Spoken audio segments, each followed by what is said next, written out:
ಎಲ್ಲರಿಗೂ ಕಥಾಕುಸುಮ ಯೂಟ್ಯೂಬ್ ಚಾನಲ್ಗೆ ಸ್ವಾಗತ.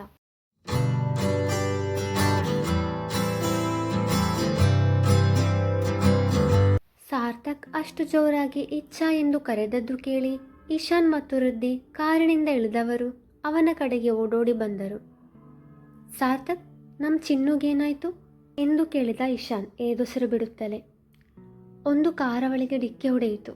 ನಾನು ಅವಳ ಹತ್ರ ತಲುಪುವಷ್ಟರಲ್ಲೇ ಆ ಕಾರ್ನಿಂದ ಯಾರೋ ಒಬ್ಬ ನನ್ನ ಇಚ್ಛಾನ ಆ ಕಾರಲ್ಲಿ ಹಾಕಿ ಹೋದ ಎಂದ. ಅಣ್ಣ, ಮೊದಲು ನಾವು ಆ ಕಾರನ್ನು ಫಾಲೋ ಮಾಡಬೇಕು, ಬೇಗ ಬಾ ಹೋಗೋಣ ಎಂದ ರುದ್ದಿಯ ಮಾತಿಗೆ ಮೂವರು ಬೇಗ ಕಾರಿನಲ್ಲಿ ಕುಳಿತು ಇಚ್ಛೆ ಇರುವ ಕಾರು ಹೋದ ಹಾದಿಯನ್ನೇ ಹಿಂಬಾಲಿಸಿದರು. ಆದರೆ ಕಾರೆಲ್ಲೂ ಕಾಣಿಸಲಿಲ್ಲ. ಎಡಕ್ಕೆ ಬಲಕ್ಕೆ ಬೇರೆ ರಸ್ತೆಗಳಿಲ್ಲದುದರಿಂದ ಅದೇ ರಸ್ತೆಯಲ್ಲಿ ಮುಂದೆ ಹೋದರು. ಸ್ವಲ್ಪ ದೂರ ಸಾಗಿದಾಗ ಒಂದು ಆಸ್ಪತ್ರೆ ಕಾಣಿಸಿತು. ಇಚ್ಛಾಳನ್ನು ಡಿಕ್ಕಿ ಹೊಡೆದ ಕಾರು ಸಹ ಕಾಣಿಸಿತು. ಬೇಗ ಆಸ್ಪತ್ರೆಯೊಳಗೆ ಹೋದವರು ರಿಸೆಪ್ಷನಿಸ್ಟ್ ಬಳಿ ಇಚ್ಛಾ ಬಗ್ಗೆ ವಿಚಾರಿಸಿದಾಗ ಡಾಕ್ಟರ್ ಅವರಿಗೆ ಚಿಕಿತ್ಸೆ ನೀಡುತ್ತಿದ್ದಾರೆ ಎಂದು 2ನೇ ಫ್ಲೋರ್ನಲ್ಲಿ ಇದ್ದಾರೆಂದು ರಿಸೆಪ್ಷನಿಸ್ಟ್ ಹೇಳಿದರು. ತಡ ಮಾಡದೆ ಆ ಕಡೆಗೆ ಹೋದರು. ಡಾಕ್ಟರ್ ಬಳಿ ಹೋದವರು, ಡಾಕ್ಟರ್, ಇಚ್ಛಾ ಈಗ ಹೇಗಿದ್ದಾಳೆ ಎಂದು ಸಾರ್ಥಕ್ ವಿಚಾರಿಸಿದಾಗ, ನೀವು ಎಂದು ಕೇಳಿದರು ಡಾಕ್ಟರ್. ನಾನು ಅವಳ ಗಂಡ ಡಾಕ್ಟರ್. ಇಚ್ಛಾ ಹೇಗಿದ್ದಾಳೆ? ಅವಳಿಗೆ ತೊಂದರೆ ಏನೂ ಆಗಿಲ್ಲ ಅಲ್ವಾ? ನೋಡಿ, ಅವರ ಜೀವಕ್ಕೆ ಅಪಾಯ ಏನೂ ಇಲ್ಲ. ದೇವರ ದಯೆಯಿಂದ ಹೆಚ್ಚೇನು ಪೆಟ್ಟಾಗಿಲ್ಲ. ಆದರೆ ಅವರಿಗಿನ್ನೂ ಪ್ರಜ್ಞೆ ಬಂದಿಲ್ಲ. ಪ್ರಜ್ಞೆ ಬಂದ ಮೇಲೆ ನೀವು ಹೋಗಿ ನೋಡ್ಬೋದು ಎಂದವರು. ನೋಡಿ, ಸರಿಯಾದ ಸಮಯಕ್ಕೆ ಇಚ್ಛಾಳನ್ನು ಆಸ್ಪತ್ರೆಗೆ ಸೇರಿಸಿದವರು ಇವರೇ ಎಂದರು. ಸಾರ್ಥಕ್ ಅವರ ಕಡೆಗೆ ನೋಡಿದಾಗ ಒಂದು ಕ್ಷಣ ತನ್ನ ಕಣ್ಣನ್ನು ತಾನು ನಂಬದಾದ. ಇವಳು ಹೇಗೆ ಇಲ್ಲಿ ಬಂದ್ಲು ಎಂದು ಮನಸ್ಸಲ್ಲೇ ಯೋಚಿಸತೊಡಗಿದ. ಇಶಾನ್ ಮತ್ತು ರುದ್ದಿ ಅವರ ಬಳಿಗೆ ಹೋಗಿ, ಸರಿಯಾದ ಸಮಯಕ್ಕೆ ನನ್ನ ತಂಗಿನ ಕಾಪಾಡಿದ್ರಿ. ನಿಮ್ಮ ಸಹಾಯನ ಯಾವತ್ತೂ ಮರೆಯಲ್ಲ. ತುಂಬ ಥ್ಯಾಂಕ್ಸ್ ಎಂದ ಇಶಾನ್. ಥ್ಯಾಂಕ್ಸ್ ಎಲ್ಲ ಬೇಡ. ನಾನು ಮಾತ್ರ ಅಲ್ಲ, ನನ್ನ ಡ್ರೈವರ್ ಅವರನ್ನು ಇಲ್ಲಿ ಕರ್ಕೊಂಡು ಬರೋಕ್ಕೆ ಸಹಾಯ ಮಾಡ್ದ. ಇದೆಲ್ಲ ಮಾನವೀಯತೆಯ ದೃಷ್ಟಿಯಿಂದ ಮಾಡಿದೆ. ಅಷ್ಟೇ ಅಲ್ಲದೆ ಅವರಿಗೆ ಆಕ್ಸಿಡೆಂಟ್ ಆಗಿದ್ದು ನನ್ನ ಕಾರಿಂದ. ಸೊ ನೀವು ನಮ್ಮನ್ನು ಕ್ಷಮಿಸಿ ಎಂದಳು. ಕಾರ್ ಆಕ್ಸಿಡೆಂಟ್ ಮಾಡಿ ತಿರುಗಿ ನೋಡದೆ ಹೋಗೋ ಜನರ ಕಾಲ. ನೀವು ಸರಿಯಾದ ಸಮಯಕ್ಕೆ ಹಾಸ್ಪಿಟಲ್ಗೆ ಸೇರಿಸಿದ್ರಲ್ವಾ, ಥ್ಯಾಂಕ್ ಯು. ಅವಳು ಏನು ಮಾತನಾಡದೆ ಸುಮ್ಮನೆ ನಕ್ಕಾಗ ಆ ನಗುವಿನ ಹಿಂದೆ ಇದ್ದ ಇನ್ನೊಂದು ಮುಖ ಸಾರ್ಥಕ್ಗಷ್ಟೇ ಕಂಡಿತು. ನಿಮ್ಮ ಹೆಸರು? ಶರ್ವಾಣಿ. ನಿಮ್ಮ ಹೆಸರು ತುಂಬ ಚೆನ್ನಾಗಿದೆ. ನಾನು ಇಶಾನ್ ಅಂತ. ಇವಳು ನನ್ನ ಹೆಂಡತಿ ರುದ್ದಿ ಎಂದವನು ಸಾರ್ಥಕ್ನ ಕಡೆಗೆ ತೋರಿಸುತ್ತಾ, ಇವರು ರುದ್ದಿ ಅಣ್ಣ ಮತ್ತು ನನ್ನ ತಂಗಿ ಗಂಡ ಸಾರ್ಥಕ್ ಅಂತ ಎಂದು ಪರಿಚಯಿಸಿದ ಇಶಾನ್. ಯಾವುದೋ ಹುಡುಗಿಗೆ ಕಾರು ಡಿಕ್ಕಿ ಹೊಡೆಯಿತಲ್ಲ, ಅವಳ ಪ್ರಾಣ ಕಾಪಾಡಬೇಕು ಅಂತ ಡ್ರೈವರ್ ಸಹಾಯದಿಂದ ಅವಳನ್ನು ಕಾರಲ್ಲಿ ಕೂರಿಸಿದೆ. ಆದರೆ ಯಾವಾಗ ನೀನು ಅವಳ ಹೆಸರು ಕೂಗೋದನ್ನು ಕೇಳಿದ್ನೋ ಆವಾಗಲೇ ತಿಳ್ಕೊಂಡೆ ಅವಳು ನಿನಗೆ ತುಂಬ ಬೇಕಾದವಳು ಅಂತ. ನೀನು ಸ್ವಲ್ಪ ಹೊತ್ತು ಗಾಬರಿ ಆಗಲಿ ಅಂತಾನೆ ನಾನು ಡೈರೆಕ್ಟಾಗಿ ಹಾಸ್ಪಿಟಲ್ಗೆ ಕರ್ಕೊಂಡು ಬಂದಿದ್ದು. ನಿನ್ನನ್ನು ಮತ್ತೆ ನನ್ನ ಜೀವನದಲ್ಲಿ ಈ ಪರಿಸ್ಥಿತಿಯಲ್ಲಿ ನೋಡ್ತೀನಿ ಅಂತ ನಾನು ಅಂದ್ಕೊಂಡಿರಲಿಲ್ಲ. ನಿನಗೆ ಅವಳು ಅಂದರೆ ತುಂಬ ಪ್ರೀತಿ ಅನಿಸುತ್ತೆ. ನೋಡು, ನಿಮ್ಮಿಬ್ಬರನ್ನು ಹೇಗೆ ದೂರ ಮಾಡ್ತೀನಿ ಅಂತ.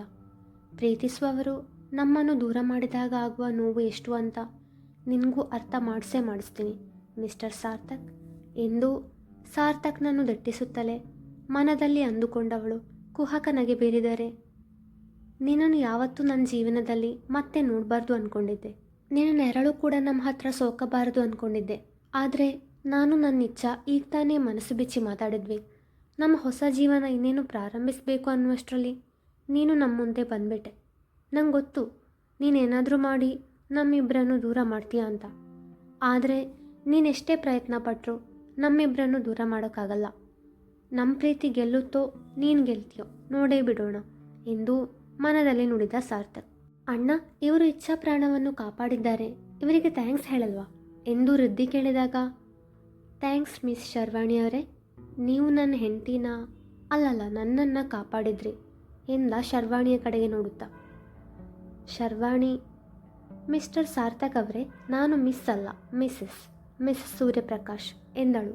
ಅಷ್ಟರಲ್ಲಿ ನರ್ಸ್ ಬಂದು, ಇಚ್ಛಾ ಅವರಿಗೆ ಪ್ರಜ್ಞೆ ಬಂದಿದೆ, ಯಾರಾದರೂ ಒಬ್ಬರು ಹೋಗಿ ನೋಡ್ಬೋದು, ನಾನು ಡಾಕ್ಟರ್ನ ಕರ್ಕೊಂಡು ಬರ್ತೀನಿ ಎಂದರು. ಇಶಾನ್ ಎಂದಷ್ಟೇ ಹೇಳಿದ ಸಾರ್ಥಕ್. ಅವನ ಮನದಿಂಗಿತವನ್ನು ಅರಿತ ಇಶಾನ್, ಸರಿ ನೀನು ಹೋಗಿ ನೋಡು ಎಂದ. ಇಚ್ಛಾಳನ್ನು ನೋಡಿ ಸಾರ್ಥಕ್ಗೆ ಮಾತೇ ಬರಲಿಲ್ಲ. ಇಚ್ಛಾ, ನಿನ್ನ ಹತ್ರ ನಾನು ಹೇಳಿದ್ದೆ ತಾನೇ, ನನ್ನ ಪ್ರೀತಿನ ನಿನ್ನ ಹತ್ರ ಹೇಳ್ಕೊಂಡ್ರೆ ನಿನ್ನ ಪ್ರಾಣಕ್ಕೆ ಅಪಾಯವಿದೆ ಅಂತ. ನನ್ನ ಕನಸು ಈಗ ನಿಜ ಆಯಿತು ನೋಡು. ನಾನು ನಿನ್ನ ಹತ್ರ ಪ್ರೀತಿ ಹೇಳಿಲ್ಲ ಅಂದರೆ ನಿನಗೆ ಈ ಗತಿ ಬರ್ತಾ ಇರಲಿಲ್ಲ.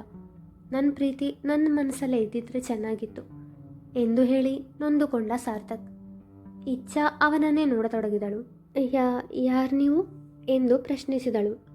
ಸಾರ್ಥಕ್ಗೆ ಎದೆ ಮೇಲೆ ಯಾರೋ ಚೂರಿಯಿಂದ ಇರಿದ ಹಾಗಾಯಿತು. ಹಾಗೆ ಒಂದು ಹೆಜ್ಜೆ ಹಿಂದೆ ನಿಂತ. ಅಷ್ಟರಲ್ಲಿ ಡಾಕ್ಟರ್ ಬಂದವರು, ಇಚ್ಛಾ ಈಗ ಹೇಗಿದ್ಯಾ ಎಂದು ಕೇಳಿದಾಗ, ಯಾರು ಇಚ್ಛಾ, ನಾನು ಎಲ್ಲಿದ್ದೀನಿ ಎಂದಳು. ನಿನ್ನ ಹೆಸರು ಇಚ್ಛಾ ಕಣಮ್ಮ, ಸರಿ ನೀನೀಗ ರೆಸ್ಟ್ ಮಾಡು ಎಂದವರು, ಮಿಸ್ಟರ್ ಸಾರ್ಥಕ್, ಒಂದು ನಿಮಿಷ ನಿಮ್ಮ ಜೊತೆ ಮಾತಾಡಬೇಕು ಎಂದು ಅವನನ್ನು ಕರೆದುಕೊಂಡು ಹೊರಗೆ ಹೋದರು. ಆಕ್ಸಿಡೆಂಟ್ನಿಂದಾದ ಶಾಕಲ್ಲಿ ಅವರಿಗೆ ಜ್ಞಾಪಕ ಶಕ್ತಿ ಕಳೆದು ಹೋಗಿದೆ ಅಂತ ಅಂದ್ಕೊಳ್ತೀನಿ. ದಯವಿಟ್ಟು ಅವರ ಬಿಹೇವಿಯರ್ ನೋಡಿ ಬೇಜಾರು ಮಾಡಬೇಡಿ. ಹಾಗೆ ಅವರಿಗೆ ಯಾವುದೇ ವಿಷಯ ನೆನಪಿಸಲು ಹೋಗಿ ಮೆದುಳಿಗೆ ಪ್ರೆಷರ್ ಕೊಡಬೇಡಿ. ಟೇಕ್ ಕೇರ್ ಆಫ್ ಹರ್ ಎಂದರು. ಡಾಕ್ಟರ್, ಹಾಗಾದರೆ ಅವಳು ಮೊದಲಿನ ಹಾಗೆ ಆಗಬೇಕಾದ್ರೆ ನಾನು ಏನು ಮಾಡಬೇಕು?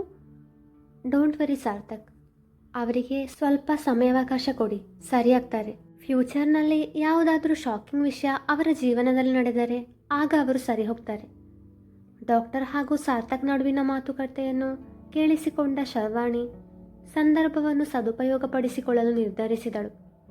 ಡಾಕ್ಟರ್ ಹೇಳಿದ ವಿಷಯವನ್ನು ಈಶಾನ್ ಹಾಗೂ ವೃದ್ಧಿಯ ಬಳಿ ಹೇಳಿದ ಸಾರ್ಥಕ್. ಅವರಿಬ್ಬರು ಅವನಿಗೆ ತಾವು ಜೊತೆಯಲ್ಲಿರುವುದಾಗಿ ಭರವಸೆ ನೀಡಿದರು. ತದನಂತರ ಶರ್ವಾಣಿಯ ಬಳಿ ಬಂದ ವೃದ್ಧಿ, ನಿಮ್ಮಿಂದ ತುಂಬ ಸಹಾಯ ಆಯಿತು, ನಮ್ಮಿಂದ ನಿಮಗೆ ತೊಂದರೆ ಆಯಿತು. ಇನ್ನೂ ನಿಮಗೆ ತೊಂದರೆ ಕೊಡೋದಕ್ಕೆ ನಮಗೆ ಇಷ್ಟ ಇಲ್ಲ. ನೀವಿನ್ನೂ ಹೋಗಿ ಶರ್ವಾಣಿಯವರೇ, ಇಲ್ಲಿ ನಾವು ಮೂವರಿದ್ದೀವಿ, ನಾವೆಲ್ಲ ನೋಡ್ಕೊಳ್ತೀವಿ ಎಂದಳು. ಇಟ್ಸ್ ಓಕೆ, ನಾನೊಂದು ಸಾರಿ ಇಚ್ಛಾ ಅವರನ್ನು ಮಾತಾಡಿಸ್ಬೇಕು, ಆಮೇಲೆ ಹೋಗ್ತೀನಿ ಎಂದ ಶರ್ವಾಣಿ ಅವಳ ಪ್ರತ್ಯುತ್ತರಕ್ಕೂ ಕಾಯದೆ ಇಚ್ಛಾಳನ್ನು ಅಡ್ಮಿಟ್ ಮಾಡಿರುವ ರೂಮಿಗೆ ನುಗ್ಗಿದಳು. ಇಚ್ಛಾಳ ಬಳಿ ಕುಳಿತವಳೆ, ಇಚ್ಛಾ ದಯವಿಟ್ಟು ನನ್ನನ್ನು ಕ್ಷಮಿಸಿ, ನನ್ನಿಂದ ನಿಮಗೆ ಈ ಸ್ಥಿತಿ ಬಂತು. ನೀವೇನೇ ಶಿಕ್ಷೆ ಕೊಟ್ಟರು ನಾನು ಸ್ವೀಕರಿಸ್ತೀನಿ ಎಂದು ಅತ್ತಾಗ, ಯಾರು ನೀವು ಎಂದು ಕೇಳಿದಳು ಇಚ್ಛಾ. ನಾನು ಶರ್ವಾಣಿ ಅಂತ. ಆಗ ನಿಮ್ಮನ್ನು ನೋಡೋಕ್ಕೆ ಬಂದಿದ್ರಲ್ವಾ ಸಾರ್ಥಕ್ ಅಂತ, ಅವರು ಮತ್ತು ನಾನು ತುಂಬ ಹತ್ರ ಅಂದರೆ ಇಬ್ಬರು ಒಬ್ರನ್ನೊಬ್ಬರು ತುಂಬ ಪ್ರೀತಿಸ್ತಿದ್ವಿ. ಆದರೆ ವಿಧಿ ನಮ್ಮನ್ನು ದೂರ ಮಾಡ್ತು. ಸಾರ್ಥಕ್ ನಿಮ್ಮನ್ನು ಮದುವೆ ಆದ. ಇವತ್ತು ಬೆಳಗ್ಗೆ ನಿಮಗೆ ನನ್ನ ಹಾಗೂ ಸಾರ್ಥಕ್ ವಿಷಯ ತಿಳಿದು ಕೋಪದಿಂದ ಹೋದ್ರಿ. ಆಗ ನಿಮಗೆ ಆಕ್ಸಿಡೆಂಟ್ ಆಯಿತು, ಅದು ನನ್ನ ಕಾರಿಂದ. ಸಾರಿ ಇಚ್ಛಾ, ನನ್ನಿಂದ ನೀವು ತುಂಬ ತೊಂದರೆ ಅನುಭವಿಸಿದ್ರಿ, ದಯವಿಟ್ಟು ನನ್ನನ್ನು ಕ್ಷಮಿಸಿ ಎಂದು ಕೈ ಮುಗಿದಾಗ, ಸ್ವಲ್ಪ ಹತ್ತಿರ ಬನ್ನಿ ಎಂದಳು ಇಚ್ಛಾ. ಶರ್ವಾಣಿ ಅವಳ ಇನ್ನೂ ಹತ್ತಿರ ಹೋದಾಗ ಇಚ್ಛಾ ಅವಳ ಕೆನ್ನೆಗೆ ಬರೆಸಿದಳು. ಶರ್ವಾಣಿ ಕೋಪದಿಂದ ಅವಳನ್ನು ದುರುಗುಟ್ಟು ನೋಡಿದವಳು ಸಾವರಿಸಿಕೊಂಡು ಅಮಾಯಕಳಂತೆ ಕೆನ್ನೆ ಹಿಡಿದು ಅತ್ತಾಗ, ನನಗೆ ನಾನು ಯಾರನ್ನೋದೇ ನೆನಪಿಲ್ಲ. ನನಗೆ ಮದುವೆ ಆಗಿದೆ, ಗಂಡ ಇದ್ದಾನೆ ಅಂತ ಹೇಳ್ತಾ ಇದ್ದೀರಾ. ನನಗೆ ಯಾವುದೂ ನೆನಪಾಗ್ತಿಲ್ಲ. ಆದರೆ ನನ್ನ ನೋವಿಗೆ ನೀವು ಕಾರಣ ಅಂದರೆ, ಏನು ಶಿಕ್ಷೆ ಕೊಟ್ಟರು ಸ್ವೀಕರಿಸ್ತೀನಿ ಅಂದರೆ, ಅದಕ್ಕೆ ನಿಮ್ಮ ಕೆನ್ನೆಗೆ ಬಾರಿಸಿದೆ. ಈಗ ನಿಮಗೂ ಸಮಾಧಾನ ಆಗಿರಬೇಕು ಅಲ್ವಾ ಎಂದು ನಕ್ಕಳು. ಶರ್ವಾಣಿ ಏನೂ ಮಾತನಾಡದೆ ಸುಮ್ಮನೆ ತಲೆಯಾಡಿಸಿದಳಷ್ಟೆ. ಆದರೆ ಅವಳ ಮನಸ್ಸಲ್ಲಿ ಇಚ್ಚಳ ಬಗೆಯಿದ ಕೋಪ ಇಮ್ಮಡಿಯಾಯಿತು. ಹೊರಗೆ ಬಂದವಳು ವೃದ್ಧಿಯ ಹತ್ತಿರ, ನಮ್ಮ ಮನೆ ಇಲ್ಲಿಂದ ಸ್ವಲ್ಪ ದೂರದಲ್ಲಿರುವುದು, ನಿಮಗೆ ಊಟ ತಿಂಡಿ ನಾನು ತರ್ತೀನಿ, ಹೊರಗಡೆಯಿಂದ ತರಬೇಡಿ. ನನ್ನ ಕಾರಿಂದ ಇಚ್ಛಾಗೆ ಈ ಪರಿಸ್ಥಿತಿ ಬಂದದ್ದು, ನನ್ನ ತಪ್ಪಿಗೆ ನಾನು ಹೀಗಾದರೂ ಪ್ರಾಯಶ್ಚಿತ್ತ ಮಾಡ್ತೀನಿ ಪ್ಲೀಸ್ ಎಂದಾಗ ವೃದ್ಧಿಗೆ ಇಲ್ಲ ಎನ್ನಲಾಗಲಿಲ್ಲ. ಮುಂದುವರಿಯುವುದು.